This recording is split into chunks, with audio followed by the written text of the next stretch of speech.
بسم الله الرحمن الرحيم.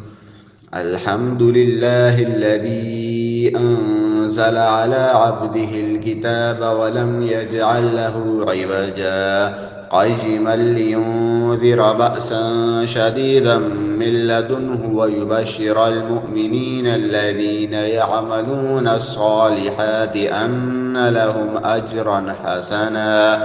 ماكثين فيه أبدا وينذر الذين قالوا اتخذ الله ولدا ما لهم به من علم ولا لآبائهم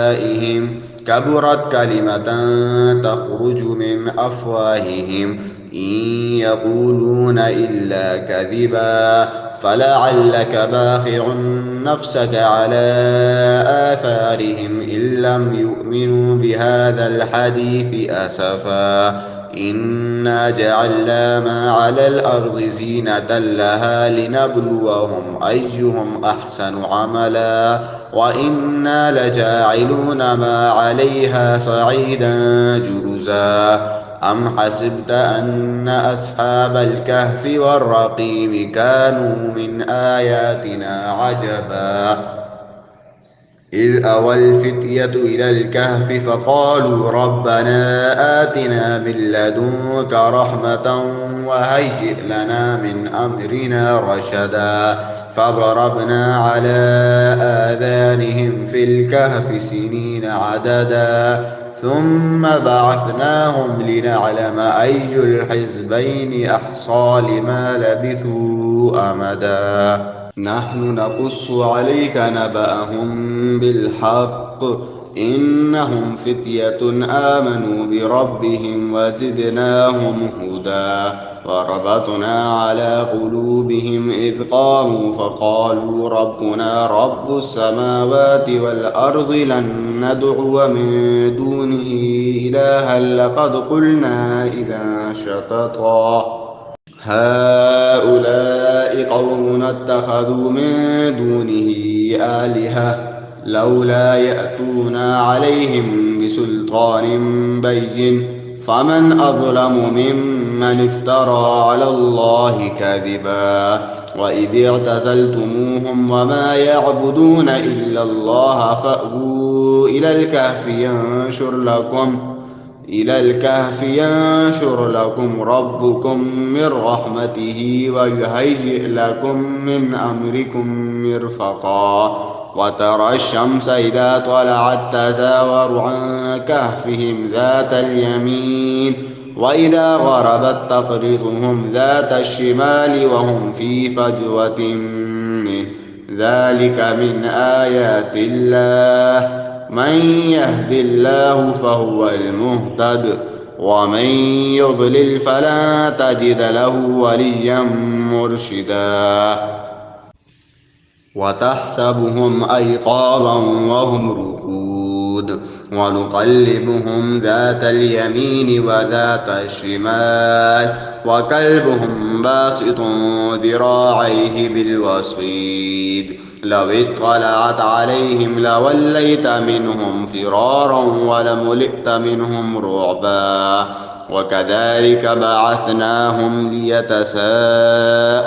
بينهم قال قائل منهم كم لبثتم قالوا لبثنا يوما أو بعض يوم قالوا ربكم أعلم بما لبثتم فابعثوا أحدكم بورقكم هذه إلى المدينة فلينظر أيها أزكى طعاما فليأتكم برزق منه وليتلطف ولا يشعرن بكم أحدا إنهم إن يظهروا عليكم يرجموكم أو يعيدوكم في ملتهم ولا تفلحوا إذا أبدا وكذلك أعثرنا عليهم ليعلموا أن وعد الله حق وأن الساعة لا ريب فيها إذ يتنازعون بينهم أمرهم فقالوا ابنوا عليهم بنيانا ربهم أعلم بهم قال الذين غلبوا على أمرهم لنتخذن عليهم مسجدا سيقولون ثلاثة رابعهم كلبهم ويقولون خمسة سادسهم كلبهم رجما بالغيب ويقولون سبعة وثامنهم كلبهم قل ربي أعلم بعدتهم ما يعلم إلا قليل فلا تمار فيهم إلا مراء ظاهرا ولا تستفت فيهم منهم أحدا ولا تقولن لشيء إني فاعل ذلك غدا إلا أن يشاء الله واذكر ربك إذا نسيت وقل عسى أن يهديني ربي لأقرب من هذا رشدا ولبثوا في كهفهم 300 سنين وازدادوا 9 قل الله أعلم بما لبثوا له غيب السماوات والأرض أبصر به وأسمع ما لهم من دونه من ولي ولا يشرك في حكمه أحدا واتل ما أوحي إليك من كتاب ربك لا مبدل لكلماته ولن تجد من دونه ملتحدا واصبر نفسك مع الذين يدعون ربهم بالغداة والعشي يريدون وجهه ولا تعد عيناك عنهم تريد زينة الحياة الدنيا ولا تطع من أغفلنا قلبه عن ذكرنا واتبع هواه وكان أمره فرطا وقل الحق من ربكم فمن شاء فليؤمن ومن شاء فليكفر إنا أعتدنا للظالمين نارا أحاط بهم سرادقها وإن يستغيثوا يغاثوا بماء كالمهل يشوي الوجوه بئس الشراب وساءت مرتفقا إن الذين آمنوا وعملوا الصالحات إنا لا نضيع أجر من أحسن عملا أولئك لهم جنات عدن تجري من تحتهم الأنهار يحلون فيها من أساور من ذهب ويلبسون ثيابا خضرا من سندس واستبرق متكئين فيها على الأرائك نعم الثواب وحسنت مرتفقا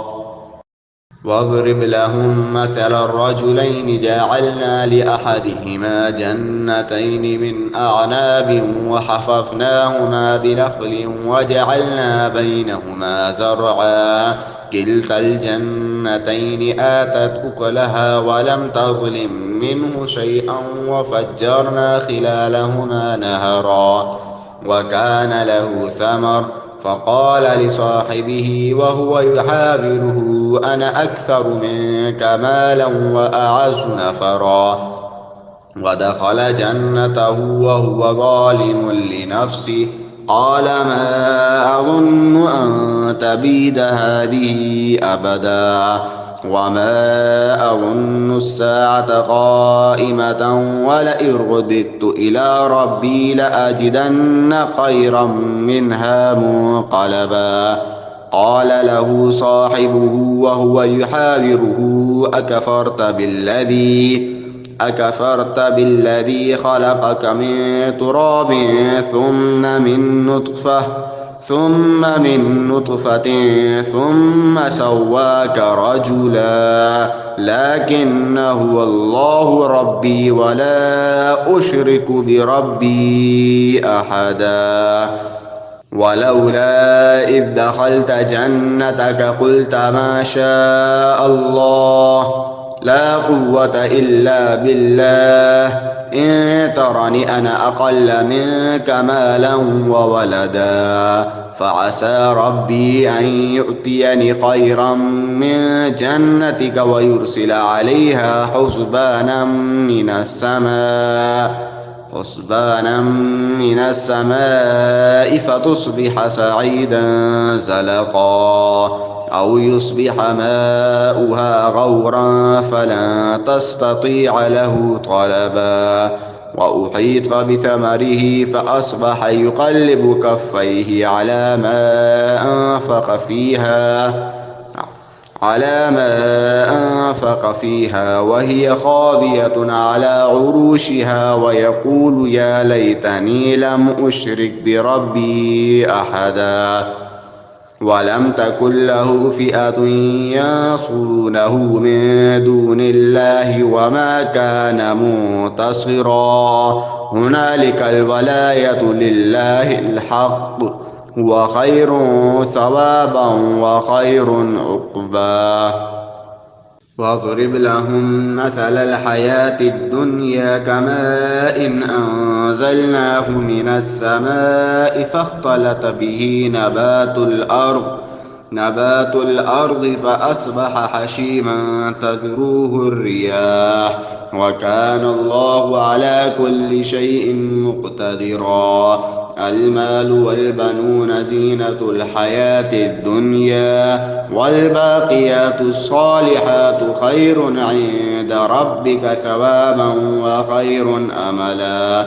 ويوم نسير الجبال وترى الأرض بارزة وحشرناهم فلم نغادر منهم أحدا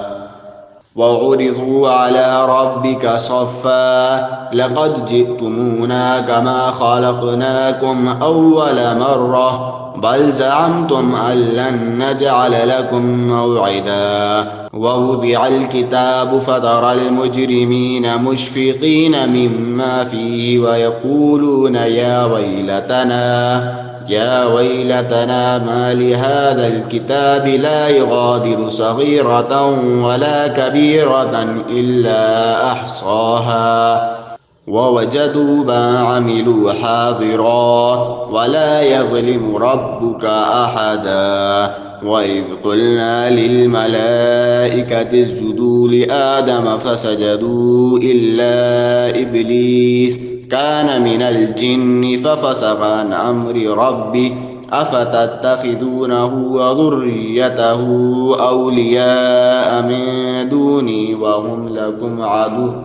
بئس للظالمين بدلا ما أشهدتهم خلق السماوات والأرض ولا خلق أنفسهم وما كنت متخذ المضلين عضدا ويوم يقول نادوا شركائي الذين زعمتم فدعوهم فلم يستجيبوا لهم وجعلنا بينهم موبقا ورأى المجرمون النار فظنوا أنهم مواقعها ولم يجدوا عنها مصرفا ولقد صرفنا في هذا القرآن للناس من كل مثل وكان الإنسان أكثر شيء جدلا وما منع الناس أن يؤمنوا إذ جاءهم الهدى ويستغفروا ربهم إلا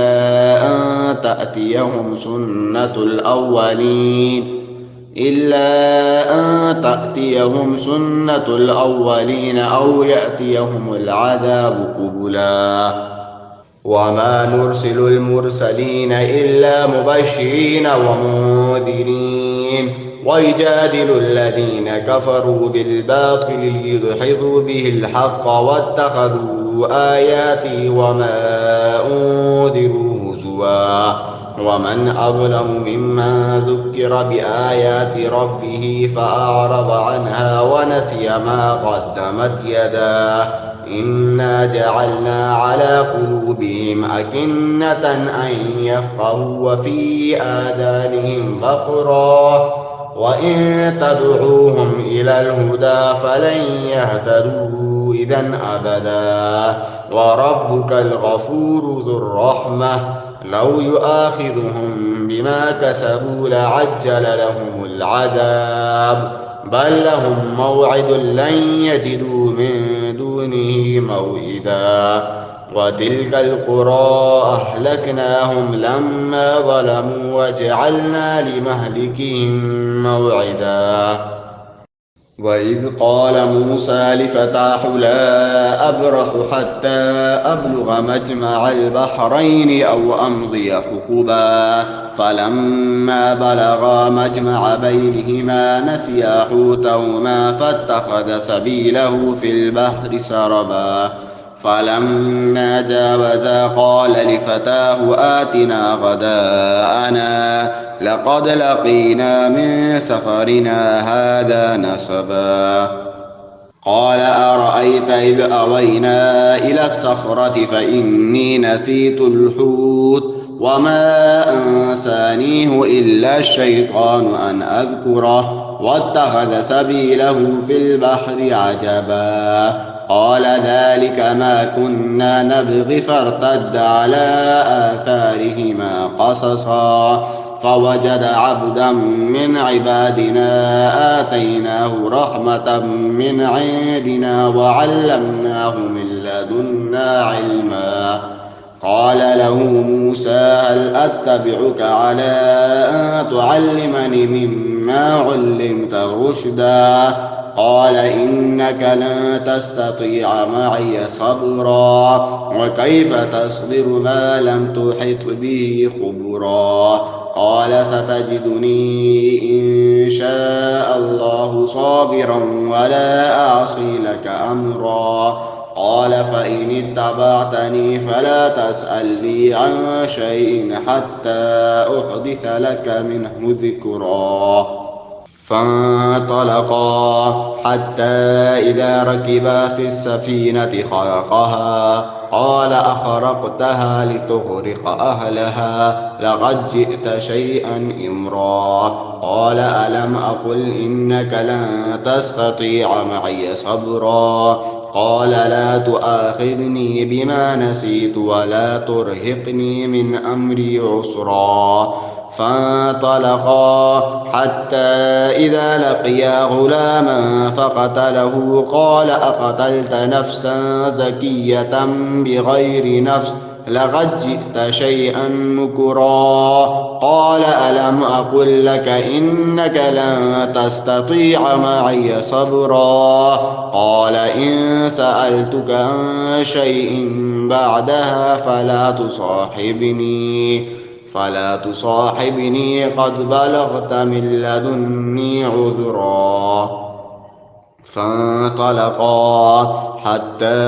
إذا أتيا أهل قرية استطعما أهلها فأبوا أن يضيفوهما فوجدا فيها جدارا يريد أن ينقض فأقامه. قال لو شئت لاتخذت عليه أجرا. قال هذا فراق بيني وبينك سأنبئك بتأويل ما لم تستطع عليه صبرا. أما السفينة فكانت لمساكين يعملون في البحر فأردت أن أعيبها وكان وراءهم ملك يأخذ كل سفينة غصبا. وأما الغلام فكان أبواه مؤمنين فخشينا أن يرهقهما طغيانا وكفرا فأردنا أن يبدلهما ربهما خيرا منه زكاة وأقرب رحما. وأما الجدار فكان لغلامين يتيمين في المدينة وكان تحته كنز لهما وكان أبوهما صالحا فأراد ربك أن يبلغا أشدهما ويستخرجا كنزهما رحمة من ربك وما فعلته عن أمري ذلك تأويل ما لم تسطع عليه صبرا. ويسألونك عن ذي القرنين قل سأتلو عليكم منه ذكرا. إنا مكنا له في الأرض وآتيناه من كل شيء سببا فأتبع سببا حتى إذا بلغ مغرب الشمس وجدها تغرب في عين حمئة ووجد عندها قوما قلنا يا ذا القرنين إما أن تعذب وإما أن تتخذ فيهم حسنا قال أما من ظلم فسوف نعذبه ثم يرد إلى ربه فيعذبه عذابا نكرا وأما من آمن وعمل صالحا فله جزاء الحسنى وسنقول له من أمرنا يسرا ثم أتبع سببا حتى إذا بلغ مطلع الشمس وجدها تطلع على قوم لم نجعل لهم من دونها سترا كذلك وقد أحطنا بما لديه خبرا ثم أتبع سببا حتى إذا بلغ بين السدين وجد من دونهما قوما لا يكادون يفقهون قولا قالوا يا ذا القرنين إن يأجوج ومأجوج مفسدون في الأرض فهل نجعل لك خرجا على أن تجعل بيننا وبينهم سدا قال ما مكني فيه ربي خير فأعينوني بقوة أجعل بينكم وبينهم ردما آتوني زبر الحديد حتى إذا ساوى بين الصدفين قال انفخوا حتى إذا جعله نارا قال آتوني أفرغ عليه قطرا فما استطاعوا أن يظهروا وما استطاعوا له نقبا قال هذا رحمة من ربي فإذا جاء وعد ربي جعله دكا وكان وعد ربي حقا وتركنا بعضهم يومئذ يموج في بعض ونفخ في الصور فجمعناهم جمعا وعرضنا جهنم يومئذ للكافرين عرضا الذين كانت أعينهم في غطاء عن ذكري وكانوا لا يستطيعون سمعا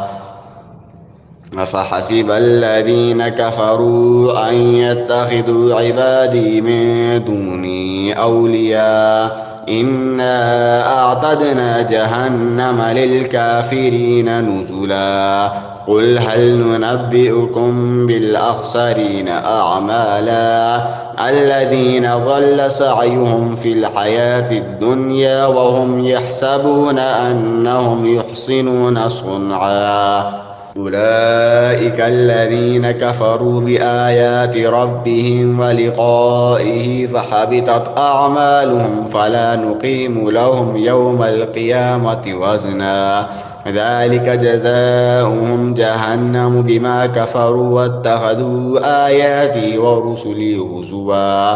إن الذين آمنوا وعملوا الصالحات كانت لهم جنات الفردوس نزلا خالدين فيها لا يبغون عنها حولا قل لو كان البحر مدادا لكلمات ربي لنفد البحر قبل أن تنفد كلمات ربي ولو جئنا بمثله مددا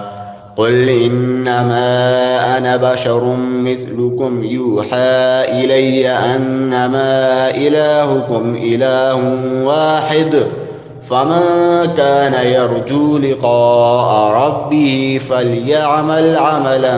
صالحا ولا يشرك بعبادة ربه أحدا.